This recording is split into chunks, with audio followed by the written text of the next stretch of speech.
अस्सलाम वालेकुम नाजरीन, आप देख रहे हैं नया पाकिस्तान और मैं हूं शहजाद इकबाल। पाकिस्तान में एक अलमिया रहा है कि सियासी जमातें जब अपोजिशन में होती हैं तो उन्हें आज़ाद मीडिया बहुत पसंद होता है, लेकिन जो ही वो हुकूमत में आती हैं उन्हें मीडिया की आज़ादी खटकने लगती है और वो कभी कानून साजी के नाम पर और कभी रेगुलेट करने के नाम पर मीडिया की आज़ादी पर कदगन लगाने की कोशिशें करती हैं। और अब मौजूदा हुकूमत का जो पैमरा तरमीमी बिल कौमी असम्बली की कायमा कमेटी से पास हुआ है, उस बिल पर भी यही बहस छिड़ गई है कि क्या नए तरमीमी बिल में कवानीन को बेहतर बनाया गया है या फिर इस नए कानून के जरिए इख्तलाफ राय पर कदगन लगाने की कोशिश की जा रही है। जबकि वफाकी वज़ीर इत्तलात मरियम औरंगज़ेब ने तरमीमी बिल के हवाले से अपनी ट्वीट में लिखा कि कमेटी मेंबरान ने बहुत बहस व मुबाहिसे के बाद इस बिल को पास किया है। इस बिल की तैयारी के लिए तमाम स्टेक होल्डर्स से मुशावरत की गई थी और इनकी तजावीज़ को इस बिल का हिस्सा बनाया गया है। वफाकी वज़ीर इत्तलात मरियम औरंगज़ेब ने आज अपनी प्रेस कॉन्फ्रेंस में भी ये कहा कि इस बिल का बुनियादी मकसद सहाफ़ियों की फलाह व बहबूद को बेहतर बनाना और पाकिस्तान में आज़ाद और ज़िम्मेदार मीडिया माहौल को फ़ाल करना है, जैसा कि दुनिया भर के जमहूरी ममालिक में राइज है। हुकूमत इस बिल का दिफा कर रही है, जबकि बाद सहाफ़ती हल्के ये समझते हैं कि इस बिल को इख्तलाफ राय को दबाने के लिए इस्तेमाल किया जाएगा। लेकिन अगर इस बिल का तफसीली जायज़ा लिया जाए तो इसमें कुछ ऐसे मसाइल को हल करने की कोशिश की गई है, जबकि कुछ मामलात अभी भी हल तलब हैं। इस बिल की अगर सबसे अहम तरमीम की बात की जाए तो इसमें मिस इन्फॉर्मेशन और डिस इन्फॉर्मेशन के फ़र्क को वाज़े कर दिया गया है। नए बिल में पुराने कानून के सेक्शन 2 में तरमीम करके डिस इन्फॉर्मेशन और मिस इन्फॉर्मेशन की तारीफ शामिल की गई है। इस तारीफ के मुताबिक ज़ाती, सियासी या माली फ़ायदे या मकासद के लिए किसी भी शख्स की साख को नुकसान पहुँचाने या हरासा करने के लिए कोई भी झूठी, मन घड़त, जाली मालूमात को फैलाना या शेयर करना डिस इन्फॉर्मेशन के ज़ुमरे में आएगा। जबकि किसी नीयत, इरादे या मकासद के बगैर ऐसे मवाद को फैलाया गया या शेयर किया गया तो वो मिस इन्फॉर्मेशन की कैटेगरी में आएगा। अहम बात यह है कि कानून साजी इसलिए भी ज़रूरी है कि पाकिस्तान में झूठी और मनगढ़ंत खबरें फैलाना एक संगीन मसला रहा है जिसकी रोकथाम ज़रूरी है, लेकिन इसके लिए कोई मौसर कानून नहीं है। तहरीक इंसाफ की हुकूमत में इस हवाले से कानून साजी की एक कोशिश तो की गई थी, लेकिन उस वक्त हर तरह की गलत खबर के लिए जो लफ्ज़ इस्तेमाल किया जा रहा था वो फेक न्यूज़ था। और फेक न्यूज़ एक बहुत ब्रॉड बेस्ड टर्म है जिसकी कोई वाज़ेह तशरीह नहीं थी, लेकिन नए कानून में मिस इन्फॉर्मेशन और डिस इन्फॉर्मेशन की वाज़ेह तशरीह की गई है जो बैनुल अक़वामी मेयार के मुताबिक है। यहाँ ये समझना ज़रूरी है कि गलती सहाफ़ी से भी हो सकती है, खबरें गलत हो सकती हैं और ख़बर से जुड़े हक़ाइक़ भी गलत हो सकते हैं, लेकिन ये देखना ज़रूरी है कि गलती गैर इरादी तौर पर हुई है या जानबूझकर झूठी और मन घड़त खबरें फैलाई जा रही हैं। लेकिन यहाँ सवाल ये उठता है कि इस बात का तयन कैसे होगा कि गलती जानबूझकर की गई है या नहीं, और इसको जांचने के लिए ये देखना होगा कि किसी भी खबर को देने से पहले बुनियादी सहाफ़ती असूल पूरे किए गए हैं या नहीं, जिनका जिक्र इस नए बिल में भी किया गया है। पहली बात यह है कि क्या किसी सहाफ़ी ने किसी खबर को देने से पहले उसके फैक्ट्स को वेरीफाई किया है और उसकी तस्दीक की है या नहीं। दूसरी बात यह है कि जिस शख्स या इदारे से मुतल्लिक ये खबर है, क्या सहाफ़ी ने खबर देने से पहले उसका मौक़िफ़ लेने की कोशिश की या नहीं। तीसरी बात यह है कि जब सहाफ़ी को इस शख्स या इदारे की तरफ से मौक़िफ़ मिला तो क्या उसने उस मौक़िफ़ को दुरुस्त और मुनासिब तरीके से खबर का हिस्सा बनाया या नहीं। अगर किसी सहाफ़ी ने खबर देने से पहले सहाफ़ती असूल पूरे किए हैं और इसके बाद भी गलती हो जाती है तो वो मिस इन्फॉर्मेशन कहलाएगी। लेकिन अगर किसी सहाफ़ी ने ना हक़ाइक़ की तस्दीक की, ना किसी शख्स का मौक़िफ़ लेने की कोशिश की और अगर माली, सियासी या ज़ाती फ़ायदे के लिए किसी की साख को नुकसान पहुँचाया तो ऐसी खबर डिस इन्फॉर्मेशन कहलाएगी। अब सबसे अहम बात यह है कि मिस इन्फॉर्मेशन और डिस इन्फॉर्मेशन का फैसला कौन करेगा। पैमरा के नए कानून के मुताबिक इसका फैसला काउंसिल ऑफ कंप्लेन करेगी, लेकिन इस काउंसिल के मेंबरान की तैनाती जिस तरीके से की जाती है ये भी एक अहम मसला है, क्योंकि कहने को तो इस काउंसिल के अराकीन आज़ाद होते हैं, लेकिन इनकी नामजदगी चेयरमैन पैमरा और मंजूरी हुकूमत के जरिए होती है, जिसकी वजह से इनकी आज़ादाना काम करने पर सवाल उठता है और इस मामले पर भी सहाफ़ती हल्कों में तशवीश पाई जा रही है। इसके अलावा इस बिल में सहाफ़ती बरादरी के लिए एक अच्छा इकदाम भी किया गया है। इस बिल में मीडिया मालकान को मीडिया वर्कर्स की तनख्वाहों की बरवक्त अदायगी को यकीनी बनाने का पाबंद किया गया है और इसके लिए 2 माह का अरसा तजवीज़ किया गया है और सरकारी इश्तिहारात को मुलाजमीन की बरवक्त तनख्वाहों से मशरूत किया गया है। तरमीमी बिल का सेक्शन 27 मीडिया की आज़ादी के हवाले से काफ़ी अहम है और सहाफ़ती हल्के इस सेक्शन में तरमीम पर तशवीश का इजहार कर रहे हैं। इस सेक्शन के मुताबिक पैमरा किसी भी ब्रॉडकास्ट मीडिया शख्स या उसके तासुरात को नज़रिया पाकिस्तान के खिलाफ या नफरत अंगेज़ या अमन व अमान के लिए नुकसानदेह या कौमी सलामती के लिए ख़तरा या फहश करार देकर नशर करने से रोक सकता है। ये पैमरा तरमीमी बिल के चंद अहम रुकात हैं। हम इस हवाले से भी बात करेंगे कि क्या ये आज़ादी राय को मज़ीद कंट्रोल करने के लिए है या फिर इससे जो गलत खबरें हैं, जो डिसइंफॉर्मेशन है, सिर्फ उसको रोका जाएगा? इस पर भी बात करेंगे। और इस वक्त जो निगरान सेटअप के हवाले से मामला चल रहा है उस पर भी बात करेंगे। और इसके लिए हमें ज्वाइन किया है वफाकी वज़ीर इत्तलात मरियम औरंगज़ेब ने। बहुत बहुत शुक्रिया मरियम साहबा, आपने हमें ज्वाइन किया। कुछ नुकात हैं जो कि यकीनन पिछले कानून से बेहतर हैं, कुछ अभी भी हल तलब है जिसमें मैं बात करूंगा। लेकिन कुछ सहाफ़ी हलकों में एक तो ये कहा जा रहा है कि बहुत जल्दबाजी में ये बिल लाया गया है, इतनी जल्दी इसमें क्यों की गई, और वो तनकीद भी कर रहे हैं और कुछ सियासी तनकीद भी हो रही है। तो सियासी तनकीद को पहले देख लेते हैं, क्योंकि आपसे पहले जो इन्फॉर्मेशन मिनिस्टर थे फवाद चौधरी साहब, उन्होंने अपने ट्वीट में लिखा है कि पैमरा का तरमीमी बिल हुकूमती कठपुतली पैमरा को तमाम इख्तियारात का मालिक बना देता है। अब पहले ही अमली तौर के बाद कानूनी तौर पर भी मीडिया की आज़ादी ख़त्म कर दी गई है। ये है उनका मौक़िफ़। वो कह रहे हैं कि जो हम बिल ला रहे थे उससे हम उसको पैमरा को आज़ाद भी करते, PMDA को आज़ाद करते और उसका कंट्रोल नहीं होता मीडिया पे, लेकिन अब आपने आज़ादी ख़त्म कर दी है। बिस्मिल्लाहिर्रहमानिर्रहीम। शहजाद, सबसे पहले तो आपका बहुत शुक्रिया कि आपने एक इन्फॉर्म्ड डिस्कशन के लिए मुझे इनवाइट किया है। मैं आपकी पहली एक बात पे थोड़ा सा कमेंट कर दूं जिसमें आपने जल्दबाजी का जिक्र किया है। पहले तो ये 11 महीने के ऊपर मुहित एक मुशावरती अमल था जो 23 अप्रैल 2022 को स्टार्ट हुआ था, और ये जो मुशावरती अमल था ये जॉइंट एक्शन कमेटी है जिसके अंदर तमाम नुमाइंदा तंजीमों के जो हेड्स होते हैं वो इसको रिप्रेजेंट कर रहे थे। और उसके अंदर CPNE, APNS, PBA, अमेंड, उसके अलावा PFUJ के जो नुमाइंदा ऑर्गेनाइजेशन जो मैंने आपको कहा है इलेक्टेड बॉडीज़ होती हैं, उनके हेड्स इस जॉइंट एक्शन कमेटी का हिस्सा थे। इसके अलावा नासिर जैदी साहब, शहजादा जुल्फ़िकार साहब, अफजल भट्ट साहब भी इस कमेटी का हिस्सा थे। तो कोई ऐसा स्टेक होल्डर, कोई ऐसी नुमाइंदा जमात नहीं है जिसने इस बिल को ना बनाया हो। और मैं इसमें शुक्रिया अदा करना चाहूँगी अमेंड का, जिन्होंने इस पूरी एक रिसर्च करके 12 ममालिक के अंदर जो फेक न्यूज़ के ज़मरे में मिस इन्फॉर्मेशन और डिसइन्फॉर्मेशन आती है, कमेटी की नुमाइंदगी करते हुए इस डेफिनेशन को रखा और उसके ऊपर भी 4 माह तक फुल स्टॉप और कौमे तक बहस जारी रही। और मैं ये भी ज़रूर बताती चलूँ कि इन तमाम नुमाइंदा जमातों में से किसी एक नुमाइंदा जमात ने भी इस बिल के ऊपर किसी किस्म का कोई एतराज़ नहीं उठाया। ये अहम बात है मरीम साहब, क्योंकि मेरी बात हुई है एमेंड के प्रेसिडेंट अजहर अब्बास साहब से। उन्होंने कहा कि बिल्कुल हमसे कंसल्ट किया गया और बहुत सारी चीज़ों में, जैसे आपने भी कहा, मिस इन्फॉर्मेशन डिसइन्फॉर्मेशन में उनकी पूरी बॉडी इस पर बात करती रही, कंसल्ट करती रही। लेकिन उनका एक एतराज़ है, उन्होंने ये कहा कि जब बिल आपने कल पेश किया उससे पहले जब बिल फाइनलाइज हो गया तो स्टेक होल्डर्स के साथ शेयर नहीं किया गया, वो शेयर करना चाहिए था। दूसरा जो जल्दबाजी की मैं बात कर रहा हूं, आपने कहा कि बड़ी बहस, जी ऐसा नहीं होता। एजाज शहजाद, आपने अच्छी बात की। होता यह है कि जब एक पूरा बिल का मुसलसल 11 महीने जारी रहता है वो, और फिर हमारी एक लास्ट मीटिंग हुई। इस लास्ट मीटिंग में मैंने तमाम स्टेक होल्डर्स की मीटिंग बुलाकर जूम पे बुलाई गई और मैंने उनसे साइन ऑफ लेकर ये कहा कि अब ये बिल वजारत से लॉ मिनिस्ट्री में जा रहा है और सबकी इजाज़त, और ये सब रिकॉर्ड का हिस्सा होता है, और इसकी इजाज़त के साथ तमाम स्टेक होल्डर के बाद ये प्रोसेस में चला जाता है।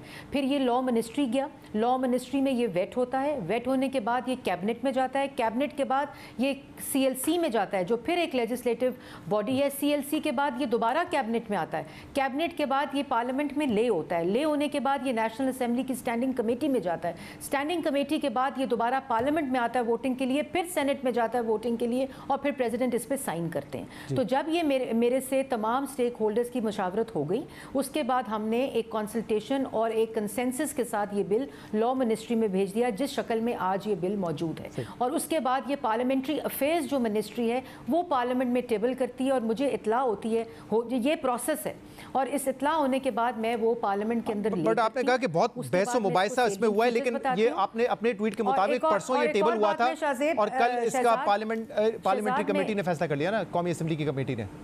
जी, और पार्लियामेंटरी कमेटी के अंदर भी ऐसे नहीं पास होता, शिक बाय शिक इसके ऊपर बहस होती है। और मैं एक बात आपको ज़रूर बताना चाहूँगी कि अगर आप शहजाद, इम्पॉर्टेंट चीज़ ये कि अगर आप मौजूदा डेफेमेशन ऑर्डिनेंस 2002 का पढ़ें, उसका सेक्शन 3 पढ़ें, जहाँ डेफेमेशन की, मुझे तो ये ख्याल था कि तमाम लोग इन लोगों को मुबारक देंगे कि आपने जो डेफेमेशन की एक ओपन एंडेड लूज डेफिनेशन थी उसको आपने डिफ़ाइन कर दिया है डेफेमेशन के मिस इन्फॉर्मेशन और डिसइंफॉर्मेशन में, और जहां आपने गलती का भी तयन कर दिया है, उसको करेक्ट करने का भी तयन कर दिया है, और डिसइंफॉर्मेशन की इंटेंशन का भी तयन कर दिया है, और उसके अंदर डिफाइन कर दिया है कि वो अगर मिसलीडिंग हो, मैनिपुलेटेड हो, क्रिएटेड हो, फैब्रिकेटेड हो और उसका डॉक्यूमेंट्री एविडेंस मौजूद हो, जबकि जो ऑर्डिनेंस के एग्जिस्टिंग डेफेमेशन का कानून 2002 का है वो any wrongful act, intentional or without intention,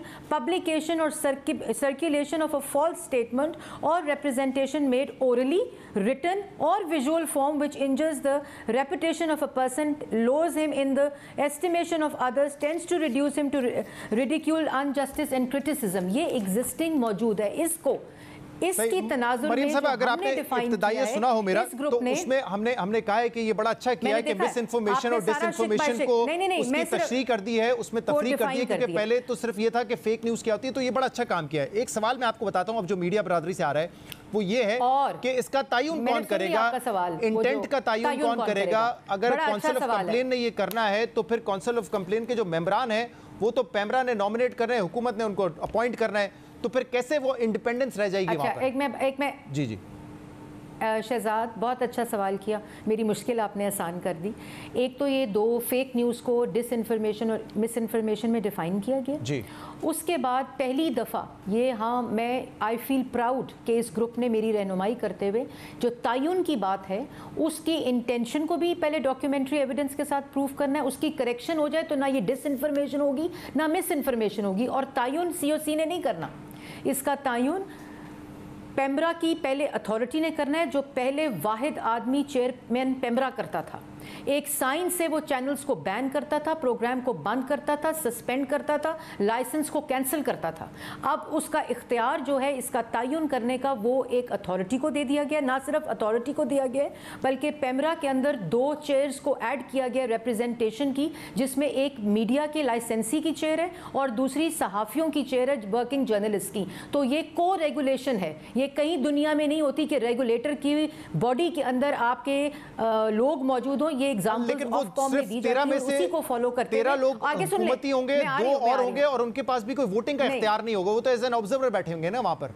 ऐसा नहीं है शहजाद, मैं ख़त्म कर लूँ बात कि एक तो ये रिप्रेजेंटेशन दी गई है और इसको 12 मेंबर कमेटी है, 13 नहीं है, 12 मेंबर कमेटी है, जिसमें जब 2 मेंबर ये प्राइवेट ऐड होते हैं तो गवर्नमेंट मेंबर से ज़्यादा जो प्राइवेट मेंबर है उनकी तादाद हो जाएगी। और उसके बाद वोटिंग और नो वोटिंग सिर्फ तब है जिस वक्त उनका अपना मामला कॉन्फ्लिक्ट ऑफ इंटरेस्ट के अंदर आया होगा। इसका बड़ा तयन किया गया। और ना सिर्फ यहाँ तक, अगर ये अथॉरिटी भी जहाँ ये को रेगुलेशन के अंदर रिप्रेजेंटेशन मौजूद है कोई फैसला करेगी, वो फैसला उसके बाद काउंसिल ऑफ कंप्लेन को जाएगा, जो 7 मेंबर कमेटी है। स्टेप बाय स्टेप ले लेते हैं मरियम साहबा। अगर कोई कंप्लेन जाती है किसी सहाफ़ी के खिलाफ कि उसने कोई खबर की और खबर बाउंस हो गई, यानी कि खबर गलत साबित हो गई, तो क्या वो मिस इन्फॉर्मेशन है या डिस इन्फॉर्मेशन है? इसका तयन तो काउंसिल ऑफ कंप्लेन ने करना है ना पहले। नहीं, इसका तयन नहीं करना काउंसिल ऑफ, मैं आपको यही तो समझा रही हूँ। इसका तयन पहले उस अथॉरिटी ने करना है जो पहले चेयरमैन पेमरा करता था, एक बंदा करता था, वाहिद शख्स, और ये सब ऑर्डर कर देता था। अब वो अथॉरिटी करेगी 12 मेंबर, और उसके बाद अगर वो जल्दबाजी में भी करेगी तो उसका कोरम का तयन किया गया और उसके बाद वो डिसीजन काउंसिल ऑफ कंप्लेन में जाएगा। और काउंसिल ऑफ कंप्लेन की बॉडी को ना गवर्नमेंट सेलेक्ट करती है, ये एक प्रोसेस पहली दफ़ा एड के साथ इसका इश्तिहार दिया जाता है, लोग अप्लाई करते हैं और उसके बाद उसके काउंसिल ऑफ कंप्लेन के मेंबर को ये काउंसिल ऑफ कंप्लेन का हिस्सा बनाया जाता है। और शहजाद, उसके अंदर भी काउंसिल ऑफ कंप्लेन के अंदर जहां इंडिपेंडेंट बॉडी है, इसमें कोई गवर्नमेंट का हुकूमती अरकान मौजूद नहीं होगा। हमने इस ग्रुप ने वहां भी बात नहीं छोड़ी। उसके अंदर मुझे समझाइए, क्या आपने इसको बिल्कुल तब्दील कर दिया है 180 डिग्री में? मैं समझना चाह रहा हूं मरियम साहबा, क्योंकि पहले तो जो एग्जिस्टिंग कवानीन थे उसमें तो ये था ना कि कोई कंप्लेन जाती थी, पहले काउंसिल ऑफ कंप्लेन जो है एक जूरी की तरह मामला देखती थी और फिर अपने जो उनका वर्डिक्ट था वो अथॉरिटी के पास जाता था और फिर पेमरा चेयरमैन फैसला करता था। अब आप कह रही हैं कि पहले अथॉरिटी फैसला करेगी और फिर वो काउंसिल ऑफ कंप्लेन को भेजेगी? नहीं, ऐसा बिल्कुल भी नहीं था। चेयरमैन पेमरा अगर उसके पास एक कंप्लेन आती है और वो कंप्लेन को ये समझता है कि ये गलत है, ये मिसइन्फॉर्मेशन, ये फेक न्यूज़ है फॉर एग्जांपल, और ये पेमरा के कवानीन की वायलेशन है, वो एक ऑर्डर निकालता था। उस ऑर्डर के तहत चैनल बंद भी हो सकता था, सस्पेंड भी हो सकता, प्रोग्राम चलता बंद हो, हमने देखे हैं ये होते हुए, हमने ये होते हुए आपने और मैंने देखे में, और उसके बाद वो एक ऑर्डर के जरिए, शो कॉज के जरिए उसके ऊपर एक्शन ले लेता था, और अगर वो सिवियर वायलेशन होती थी तो चैनल को बंद कर दिया जाता था। अब अगर वो ये डिसीजन लेगा भी तो वो अकेला नहीं ले सकता, और अगर कंप्लेन COC से आई है, जो दूसरी तरफ से अगर आई है, वो COC फैसला करने के बाद, उसके ऊपर इंडिपेंडेंट डिसीजन लेने के बाद, जब उसका फैसला पहले बाइंडिंग नहीं था, ये एक बड़ा मसला है ले लेते थे। इस मुल्क में, चाहे आपकी हुकूमत हो, कोई और हुकूमत हो, चैनल्स बंद होते हैं, और कभी कभी तो पैमरा के अहकामात के बगैर भी बंद होते हैं। ये भी हमने मसला यहाँ पर देखा है। 14 माह में कोई चैनल बंद नहीं हुआ, इस 14 माह में शहजाद कोई चैनल बंद नहीं हुआ, नहीं हुआ है, चलता प्रोग्राम बंद नहीं हुआ। चैनल तो बंद हुए हैं। कौन सा हुआ है? जी, जब शहबाज गिल साहब का वो स्टेटमेंट था, शहबाज गिल साहब का, मैं बता रहा हूँ, I am naming the channel, जब शहबाज गिल साहब वाला मसला हुआ था, उस वक्त ARY को बंद किया गया था, और उसके बाद, और मैं वही कह रहा हूँ कि पैमरा के कवानीन के तहत बंद नहीं किया गया था, बगैर उनके ऑर्डर के बंद किया गया था। हाँ जी, थैंक यू। मैं कोई, पहली बात यह है कि जो आपने एग्जांपल दी, वो एग्जांपल पैमरा के कानून से आगे आर्टिकल 19 के कानून के मुताबिक हुई थी, और वो चैनल बंद हुआ था। और चैनल बंद होने के बाद जिस वक्त उन्होंने उसके एक्सप्लेन किया और कोर्ट में गया था, वो फैसला कोर्ट के अंदर गया था। यहाँ फेक न्यूज़ और मिस इन्फॉर्मेशन, और एक और बात आपने बड़ी अच्छी की इससे पहले कि अगर कंप्लेनेंट होता था ना, अगर मैंने कंप्लेंट की और मैं लाहौर से ताल्लुक़ रखती थी, तो क्या होता था कि कोई जाकर उसको, अगर जिसको ये बात पसंद नहीं आती थी, वो सिंध से और खैबर पख्तूनख्वा से जाके पेशावर से स्टे ले लेता था। अब हमने जुरिस्डिक्शन को बांट कर दिया कि जो कंप्लेनी है, जो विक्टिम है, वो अगर लाहौर का है तो लाहौर की रेलेवेंट कोर्ट से जो है वो उसके ऊपर फैसला करेगी। अच्छा, मुझे ये बताइए थोड़ा एक एग्जाम्पल, क्योंकि आपने ये हमारे नाजरीन के लिए भी कि डिसइंफॉर्मेशन है, उसमें आपने बड़ा क्लियरली बता दिया है कि एक तो अगर कोई गलत खबर दी गई है, कोई प्रोपेगेंडा किया गया है ज़ाती मफाद के लिए, माली मफाद के लिए, और अगर साथ में आपने दूसरे का मौक़िफ़ लेने की कोशिश नहीं की गई तो वो डिसइंफॉर्मेशन के ज़ुमरे में आएगा। आप मुझे बताएं कि एक खबर है, मिसाल के तौर पे मैं खबर करता हूँ, वो खबर गलत साबित होती है, और मैंने उस खबर को, मैं एक खबर करता हूं और उस खबर में मैं एक दूसरे का पॉइंट ऑफ व्यू लेता हूं, उसका पॉइंट ऑफ व्यू मुख्तलिफ होता है, वो उस बात की तरदीद कर देता है, तब भी क्या मैं वो स्टोरी कर सकता हूं क्योंकि मैं अपनी पॉइंट ऑफ व्यू दे रहा हूं और मैं उसकी तरदीद भी उसमें शामिल कर रहा हूं? तो क्या मैं ये कर सकूंगा? या फिर अगर आप ये कह रहे हैं कि किसी ने अगर आपको पॉइंट ऑफ व्यू दिया है और वो आपकी स्टोरी के खिलाफ जाता है तो वो स्टोरी आप कर ही नहीं सकते? फिर नहीं, ये आपने फिर पढ़ी नहीं ना, ये मैंने पढ़ ली, मैं आपसे एक्सप्लेनेशन के लिए मांग रहा हूं। पढ़ के जी नहीं, बहुत आपने खुद जवाब दे दिया है कि अगर आपने उसका पॉइंट ऑफ व्यू ले लिया है और अपनी स्टोरी के साथ an effort to get other persons point of view और एंड उसकी आपने प्रॉपर उसका पॉइंट ऑफ व्यू देकर उसकी कवरेज और उसको स्पेस दी है, तो वो किसी किस्म की मिस इन्फॉर्मेशन और डिसइंफॉर्मेशन में नहीं आता। लेकिन शहजाद इस और अगर वो शख्स अपना पॉइंट ऑफ व्यू नहीं भी देना चाहता, वो अपना पॉइंट ऑफ व्यू नहीं देना चाहता, उसको अप्रोच किया गया, वो नहीं दे रहा, तब भी आप अपनी स्टोरी कर सकते हैं ना? रिपोर्ट करें बस, ठीक है जी, आप रिपोर्ट करें कि मैंने उसका मांगा और उसने आपका कोई किसी किस्म की कोई आपको कंटेंट नहीं दिया, उसने आपको बाद में रिटर्न दे दिया, आप उसकी कवरेज चला दें। लेकिन अगर आप बार बार एक गलत इंफॉर्मेशन को चला, और मैं समझती हूँ कि जो असल सहाफ़ी है ना, जो असल एथिक्स और रिस्पॉन्सिबल जर्नलिज्म में बिलीव करता है, वो कभी भी मिसलीडिंग, मैनिपुलेटेड, क्रिएटेड और फैब्रिकेटेड न्यूज़ देगा ही नहीं। और उसके बाद मैं आपको एक और बात, और इसीलिए ये सारे सहाफ़ी जो ऑर्गेनाइजेशंस हैं, नुमाइंदा जमातें हैं जिन्होंने इसमें अपना हिस्सा डाला है, एक एक फुल स्टॉप और कॉमा पे कमेंट्स हुए और महीनों गुजरे हैं। और एक और बात मैं कहना चाहती हूँ शहजाद, कि सबसे पहले इसमें पहली दफ़ा ये जो सहाफ़ी होते थे, इनके ये बेचारे ITNE में न्यूज़पेपर एम्प्लॉइज़ का एक स्पेस मौजूद था, एक प्लेटफॉर्म मौजूद था, जिसमें इन 14 माह में 14 करोड़ रुपया रिकवर करके उनकी तनख्वाहें दी हैं। और ये होता ये था कि चैनल को कंट्रोल करके सहाफ़ियों को बेरोज़गार किया, 4 साल हमने देखा। उसमें हमने ये कर दिया कि जो चैनल, जो लाइसेंसी ऑफ द पैमरा, अगर 60 डेज़ के अंदर अंदर तमाम ड्यूज़ किसी भी एम्प्लॉई के, वर्किंग जर्नलिस्ट के, चाहे वो DSNG में बैठा है, कैमरे के ऊपर बैठा है, कैमरे के पीछे बैठा है, डेस्क पे बैठा है, ड्राइवर है, अगर वो उसके ड्यूज कंप्लीट नहीं करेंगे, 2 महीने के अंदर अंदर गवर्नमेंट उसको किसी किस्म का कोई बिजनेस नहीं देगी बाय लॉ। और उसके साथ साथ मिनिमम वेज को पहली दफा कानून के हिस्से में, कानून के सेक्शन में लाया गया है कि अगर ये बड़ा इंपॉर्टेंट है, जर्नलिस्ट जो एम्प्लॉइज हैं, ये बड़ा इंपॉर्टेंट है और उम्मीद करते हैं कि इस पर अमल दरामद भी हो उनको। नहीं, ये कानून का हिस्सा है, अगर ये इस कानून का हिस्सा है और इसके अंदर इस चीज को बता। और तीसरी बात शहजाद, यहाँ नहीं, तीसरी बात, क्योंकि आजकल थर्ड पार्टी हायरिंग और रिक्रूटमेंट होती है, कोई एम्प्लॉय भी अगर ये रखता है प्रॉब्लम कि उसको कुछ थर्ड पार्टी ने, मरीज साहब एक और इस पे पॉइंट है, मैं जरा उस पे आप बता दीजिए कि जो नहीं इसको खत्म करने दें। वो नहीं मान रहा, वो शहजाद वो नहीं मान रहा, तो उसको इख्तियार है काउंसिल ऑफ कंप्लेन में कंप्लेन डालने का, और काउंसिल ऑफ कंप्लेन का डिसीजन लीगली बाइंडिंग होगा एम्प्लॉयर के ऊपर कि वो उसकी तनख्वाह को मिनिमम रखे और उसको 60 दिनों के अंदर पूरे ड्यूज। मरियम साहबा, एक और जो क्लॉज 27 है, अब उस हवाले से भी लोगों में तशवीश है, क्योंकि इसमें ये लिखा हुआ है कि अगर आप नजरिया पाकिस्तान के हवाले से कोई बात करें, उसके खिलाफ बात करें, तो उस पर भी जो है आपको रोका जा सकता है। अभी एक बड़ा मसला है ना, मिसाल के तौर पे बहुत सारे हिस्टोरियंस हैं जो कि इस बात पे एकेडमिक एक डिस्कशन कर रहे होते हैं कि नजरिया पाकिस्तान को किस तरीके से पेश किया जाता है, उसको चैलेंज भी करते हैं। तो इस पर अगर कोई एकेडमिक डिस्कशन हो रही है, आप ये कोई हेट स्पीच नहीं कर रहे, किसी की जान को खतरा इससे नहीं हो रहा, तो उसको भी इसमें क्यों शामिल किया गया है? क्योंकि मेरी बाज लोगों से बात हुई है जो लिखते हैं, किताबें लिखते हैं, बहस करते हैं इन चीज़ों पे, वो कह रहे हैं कि ये क्यों डाला गया है? इस पे तो आप बेसिकली जो किसी का इख्तलाफ है, कोई आज़ादी है, उसको आप छीन रहे हैं, क्यों ये किया गया है? मैं अभी सेक्शन 27 पढ़ रही थी, तो सेक्शन 27 के अंदर मुझे तो इस किस्म की कोई अमेंडमेंट नज़र नहीं आ रही। सेक्शन 27 जो है वो प्रोहिबिट करता है ब्रॉडकास्टर को, इसमें जो अमेंडमेंट की गई है वो पर्सन और एक्सप्रेशन ऑफ पर्सन की गई है। अदरवाइज अदरवाइज जो पहले कानून था वही को उसी को किया गया, लेकिन इसको तो तब्दील किया जा सकता है ना। इस पर भी मेरी अजहर अब्बास साहब से बात हुई, वो कह रहे हैं इस पे हमसे इस पॉइंट 27 पे बहस होनी चाहिए, लेकिन नहीं की गई। नहीं, इसके किसी भी सेक्शन, एक तो पहली बात कोई भी ऐसा सेक्शन है डाला नहीं गया या निकाला नहीं गया जिस पे इस जॉइंट एक्शन कमेटी ने तफसीली बहस ना की हो। ये बात मैं क्लैरिटी के साथ ऑन रिकॉर्ड आपको कहना चाहती हूँ। दूसरी बात यह है कि जिसके अंदर आप जिसकी बात कर रहे हैं वो है ब्रॉडकास्टिंग और rebroadcasting or distributing any programme or advertisement or the expression by any person if it is of the opinion of that such particular programme or advertisement or the expression of any person. इसको सारा link किया गया है कि जो आपकी पहले disinformation और मिस इन्फॉर्मेशन का तयन कर दिया गया है, बार बार वो रिपीट हो, बार बार वो रीब्रॉडकास्ट हो और उसको रोका ना जाए, तो वो आएगा सिवियर। और मेरा नहीं ख्याल कोई सहाफ़ी इस किस्म की कोई भी जो जर्नलिज्म और रिस्पॉन्सिबल जर्नलिज्म में बिलीव करता है वो ये काम कर सकता है।